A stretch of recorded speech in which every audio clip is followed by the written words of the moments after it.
एक समय की बात है। एक ऐसा गांव था जहां लोगों का गुजारा मुर्गियां और बकरियां पालकर होता था।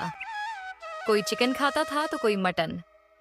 सुबह होते ही पूरे गांव में मुर्गियों की आवाज और बकरियों की घंटियां सुनाई देती थीं। लोग अपने जानवरों को बच्चों की तरह प्यार करते थे। उस गांव का राजा था राजा प्रताप सिंह। उसके 7 बेटे थे, लेकिन सबसे छोटा बेटा राजू सबसे अलग था। वह बहुत दयालु और बहादुर था। उसे गांव वालों से बहुत प्यार था और वह हमेशा उनकी मदद करता रहता था। लेकिन कुछ दिनों बाद गांव में अजीब घटनाएं होने लगीं। रात होते ही लोगों की मुर्गियां और बकरियां गायब होने लगीं। हर दिन किसी न किसी का नुकसान हो जाता। एक बूढ़ी औरत रोते हुए बोली। मेरी 3 बकरियां चोरी हो गईं। अब मैं क्या करूंगी? दूसरा आदमी बोला। कल रात मेरी 5 मुर्गियां भी गायब हो गई। पूरा गांव डर गया। एक दिन राजू गांव में घूम रहा था। तभी उसने गांव के बाहर एक अजनबी आदमी को देखा।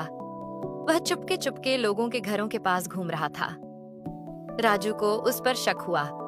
उसने अपने दोस्त मोहन से कहा, मुझे लगता है यही चोर है।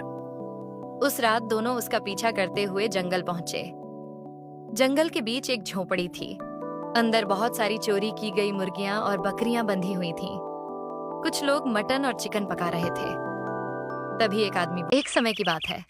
एक ऐसा गांव था जहां लोगों का गुजारा मुर्गियां और बकरियां पालकर होता था। कोई चिकन खाता था तो कोई मटन। सुबह होते ही पूरे गांव में मुर्गियों की आवाज और बकरियों की घंटियां सुनाई देती थीं। लोग अपने जानवरों को बच्चों की तरह प्यार करते थे। उस गांव का राजा था राजा प्रताप सिंह। उसके 7 बेटे थे, लेकिन सबसे छोटा बेटा राजू सबसे अलग था। वह बहुत दयालु और बहादुर था। उसे गांव वालों से बहुत प्यार था और वह हमेशा उनकी मदद करता रहता था। लेकिन कुछ दिनों बाद गांव में अजीब घटनाएं होने लगीं। रात होते ही लोगों की मुर्गियां और बकरियां गायब होने लगीं। हर दिन किसी